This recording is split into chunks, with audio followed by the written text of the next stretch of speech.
Theater, Radio Go-Go, and the Big 1110 KRLA present live in concert the ultimate go-go girl, Nancy Sinatra. These boots are made for walking, and that's just what they'll do. One of these days, these boots are gonna walk all over you. Rock's original rebel chick, Nancy Sinatra, at the El Rey. Whoa, how does that grab you, darling? How does that mess your mind? How does that grab you, darling? This girl is leaving you behind. Hey, it's your pal Hal. Come join us for the first Radio A Go-Go dance party at the El Rey Theater, starring Nancy Sinatra. Smart aleck tomcat, you. Nancy. And if I broke your heart last night, gee, I'm sorry about that. Doors open at 9 and tickets are available on a first-come, first-served basis the night of the event. Nancy Sinatra, live at the El Rey Theater, 5515 Wilshire Boulevard. 60s attire welcome. It's a happening.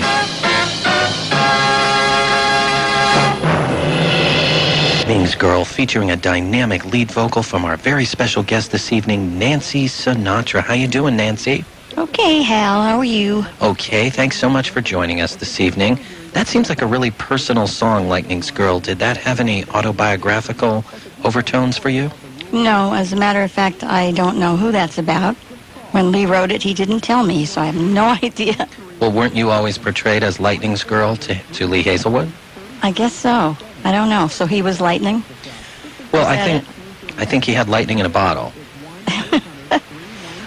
For a lot of our listeners that may not know this, Lee Hazelwood was the songwriter and producer that really jump-started your recording career on the national level. I know you had some international success with early singles, but when you collaborated with Lee Hazelwood, you found your first big hit, So Long, Babe. What do you think that magical chemistry was? It wasn't just Lee and me. We have to credit Billy Strange, the arranger. Right. And we have to credit Eddie Brackett, the engineer, because he created a sound on my voice that had not happened before. And it had to do with tape reverb and that sort of thing. Right. And I was pretty much recorded, straight, cold turkey, right, before that. Well, how was it that you came to work with Lee Hazelwood? Was he someone that you always wanted to work with, or how did that come about? Well, I knew about him, certainly, because he was producing for Duane Eddy and Dino Desi and Billy and a couple of other people that I knew. Right. And I loved his work, but I never dreamed that he would want to record me. I mean, it just didn't occur to me that he was interested until Jimmy Bowen, who was head of A&R at Reprise, right, mentioned it to me. He said, Lee wants to record you, and he said if he doesn't get you on the charts, then you will both leave the label quietly without making any noise, because my contract was up. Wow. Well, you did have some early hits that were really big overseas and in Europe, Cufflinks and a Tie Clip, early songs that were produced by Tutti Camarata, isn't that right? That's right. They actually went to number one, ironically, in places like Italy and Japan and Australia and Germany, and they were titles such as Like I Do, Think of Me. They were all kind of Italian-based, Italian kind of melodies. Right. More European in flavor. And yet a totally different style than the musical dimension that you had with Lee starting in about 1965. Right. That's the different sound I was telling you about. Well, the early records seem to have a lot of innocence and almost sorority girl charm to them, whereas your records with Lee, even the first one, So Long, Babe, it had kind of a tough girl attitude. Was that his writing or a persona that you created for the records? He always felt that I should do a tougher sound and have a different attitude.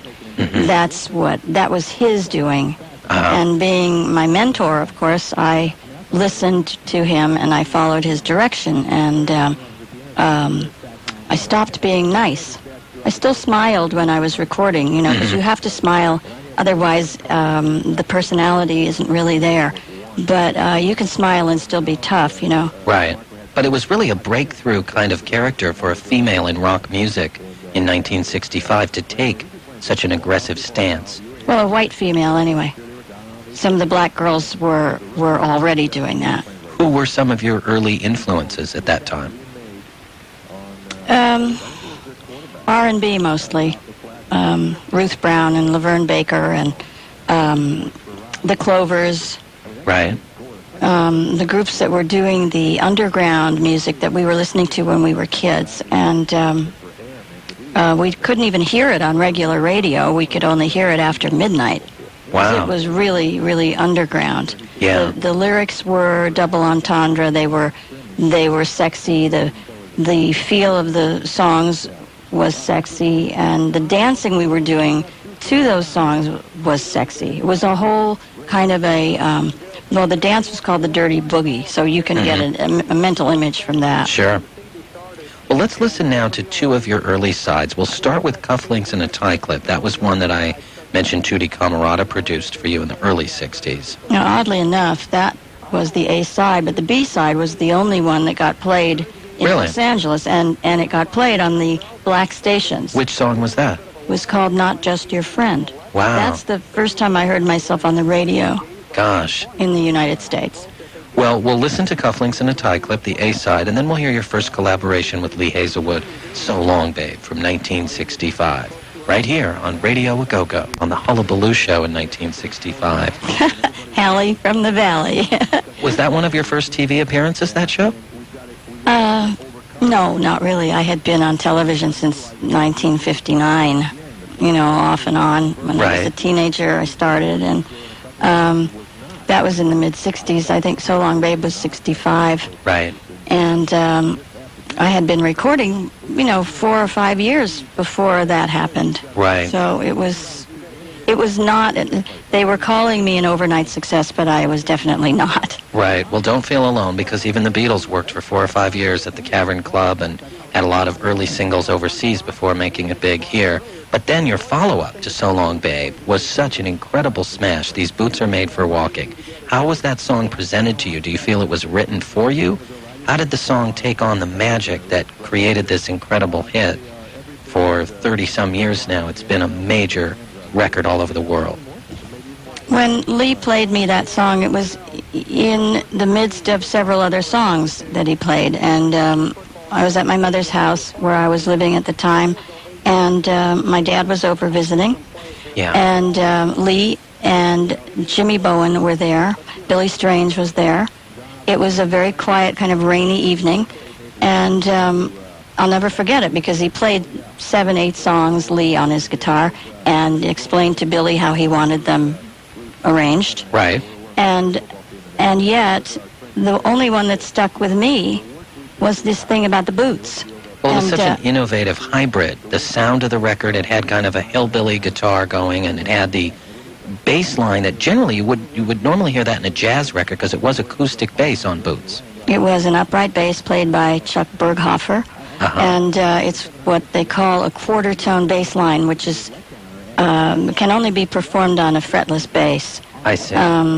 If there are frets on the bass, they just get in the way, and you can't do the quarter tones. But what hit the ball over center field for me was your vocal and the way that you delivered that lyric in the song. It was just so unique. It was really a breakthrough. Did you feel that at the time you recorded it? Well, you're very kind to give me any credit. I actually thought the track could go out and be a hit by itself. I really did. I thought that bass line and we had 3 guitars playing that chunka, chunka, chunka, chunka feel that was so important. We used to call it the dumb feel. Right. And because dumb in the sense of simple. And well, even the grammar, you've been messing where you shouldn't be messing. well, that's Lee pretending to be a hillbilly. He's not a hillbilly. But it was very clever, and the way you sang it, it had a worldliness, a knowing quality that really captivated us as listeners.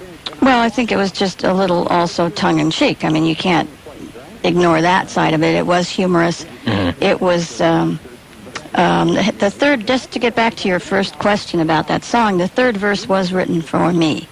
Right. Because Lee only had 2 verses of the song, which I think is why he sort of glossed over it. He just sort of threw it away during that. The third verse being, what were the actual words? There was no third verse. Only the first 2 verses. So but when he added one for you. Yeah, I kept saying, I want to do that song about the boots. That's a great song. Now, unbeknownst to me, my father's in the other room listening, And later on, he said, "You're right, it's the song about the boots." Right. So everybody agreed it was the song about the boots, but it only had 2 verses, because Lee was performing it in little clubs around town. Right. And I said, "You can't do that. It's better from a girl, you know." Well, you not only brought in the sound of the tough girl to rock and roll, because that really was something different. In the early 60s, we had the girl groups, the Ronettes, the Crystals, the Shangri-Las. But really, in 1966, you broke a mold with that record. Were you aware of it at the time? Yeah, it was a gentle put down to guys. And it was, I believe, the first time that had happened. And I think the guys liked it because they heard the humor in it and they felt the fun of it. But you were assertive and yet very sexy. It wasn't threatening. Well, the thing that I think, to stand outside myself and look back at that character that I was portraying is hard, because I really think what made it successful or made it appealing or whatever was the dichotomy, because there was the innocent girl, which was me, the real me, and then there was this sex pot coming through, and it was like a collision of these 2 facets of a personality that made it work. But how did the record industry respond with that kind of song coming out at the time it did? This is in the midst of the Vietnam War, the beginning of the women's lib movement. How was